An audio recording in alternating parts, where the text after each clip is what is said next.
As technology increases, there are more prenatal screenings informations available during pregnancy. This technological advances is both amazing and horrifying. And the reason why I say horrifying is because the more that people know about their babies and the more that they find them flaws, the more that abortion rates are going up. Specifically with routine prenatal screening for Down syndrome. Society is said to be going down a slippery slope to get rid of the imperfect babies. This was discussed by an article by Jennifer Hurley. I've got 3 different sources, and the first was an article by Jennifer Hurley, and it's called Aborting a Handicapped Fetus is Unethical. And then I found a different article that had both viewpoints to get a view of the opposite side to make my argument. And that article was called Prenatal Testing for Adult Onset Conditions is Not Beneficial. My third source was from the Mayo Clinic, and this is Mayo Clinic Foundation for Medical Education and Research, and I found some more information about the mother and how that affects them with this type of procedure. Prenatal testing for Down syndrome is not only dangerous, not accurate, but it is also unethical. The screening test for Down syndrome itself is not 100% accurate. This comes to my main point number 1. If the first test for Down has an indication for the syndrome, there is a more invasive procedure that is taken into consideration that will be harmful for the baby. If the first test for Down, after there is an indication of that the baby might have Down syndrome, there's a more invasive one, which is called chorionic villus sampling, also known as CVS. And it takes cells from inside the amniotic fluid, the placenta, and then it's used for testing. And 1 out of 100 babies do not survive this procedure, which is pretty significant, I think, for a procedure that may or may not be accurate. Down syndrome occurs in about 1 in every 700 births, making it one of the most common chromosomal abnormalities. Prices for the test can range from $800 to more than $2,000 just to see if your baby has Down syndrome. The availability of prenatal tests has led to a sharp drop in birth rates in babies with Down syndrome, some studies have shown, and also between 60 to 90% of women who receive a prenatal Down syndrome diagnosis end the pregnancies. It's not just about knowing if your baby has the Down syndrome. The point is that once the mother knows that they have Down syndrome, or even the father, the baby is most likely aborted.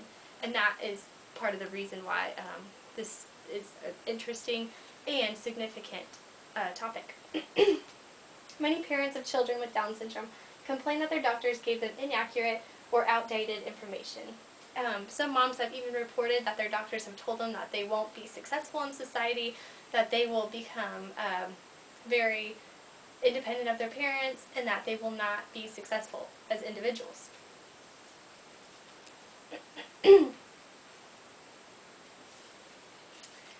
With such an invasive procedure, I don't see the point of having a test that just to know if the baby has Down syndrome, at the cost of the baby's life, or even complications to the mothers can occur, according to the Mayo Clinic. On the opposing side, one might argue that the society has benefited from this screening, and the reason being is because it's said to lower public health costs and raise the general quality of life, according to Catherine Schwartz, who wrote the opposing side article to this topic. Without individuals that have Down syndrome, we wouldn't have to worry about health costs. And what else did she say? She said that babies with Down would just enhance the quality of life for those babies without having a life, which is very ironic. Doctors that perform abortions may ensure the expected parents that they're making a wise decision because of all the future health costs for that child and the emotional and physical strain that they will have to endure with the Down child. The opposing opinions, however, are not taking in consideration of the child's life. Nobody can predict the future for a child, and I don't think it's very fair to predict and also decide for that child before the child is even born and even has a voice to speak for themselves. The laws of abortion and women's choices are clear, but what is not clear are the laws protecting the unborn baby that has no say and no protection. The only justifiable prenatal screening that is that would be actually life-threatening would be something, for example, like spina bifida, where if once they know and they pre-test for it, they can prepare for a C-section, and that would actually increase the chances of the baby not damaging the spine. In this example, it's truly in the best interest of the child and not for termination reasons, according to an article by Catherine Swartz. I have a story here, and it's about a mother who has a child with Down syndrome. Jen, a 35-year-old mother of two from California, also ended up doing all the research on her own from Down syndrome. She got a positive result with her maternity 21 in January 12. The visit with the genetic counselor, she said, was a disappointment. I had questions about how do I find my resources now, and what are the local organizations around here? Where will I be going for early intervention services? Jen asked. I got 0 answers. Every single question was, I don't know, ask your OBGYN. The OBGYN told Jen to ask her pediatrician, and the pediatrician told her to ask the genetic counselor. Jen turned to online support by BabyCenter.com forums and read blogs authored by parents with children of Down syndrome. There was this kind of sadness about it all, Jen said. I know it's not something people wish for, but I do wish the news was delivered with more hope. Because I was terrified that there was a lot of unnecessary fear from what my experience actually turned out to be. 6 months into her pregnancy, Jen went into an EKG with a new doctor and told him she'd known for weeks that her son had Down syndrome. He still, after knowing that, looked me right in the eye and said, "And you're going to keep it?" Jen said. This story just shows the reality of society. Babies that are not having the perfect expectations of what we expect them to be are considered undesirable. And babies that have Down, society, like this doctor, for example, was surprised that she's still keeping it because it's not the perfect baby. My next slide is a video just kind of about the life that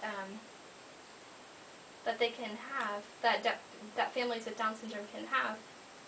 And let's stop working here. Okay. Well, in conclusion, Jennifer Hurley compared this medical advancement to the perfect baby syndrome.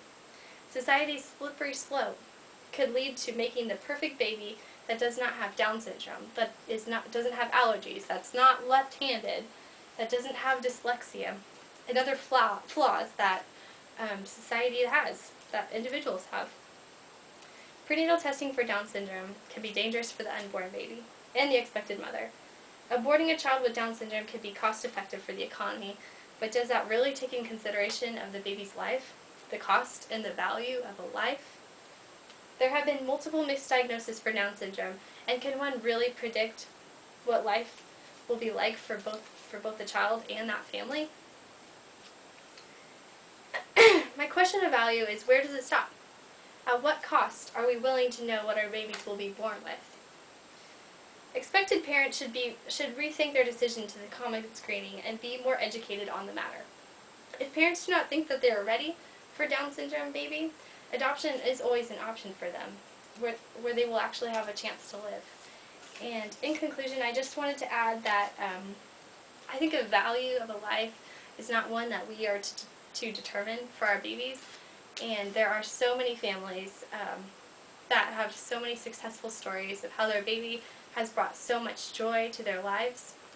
And I think that this topic is not just something that you need to consider, but doctors and professionals need to rethink that the way that they're stating that their baby has Down, instead of thinking of it as a terrible thing or something. I think it needs to be delivered with some hope and just the reality of what it is to be more educated publicly. So thank you for watching.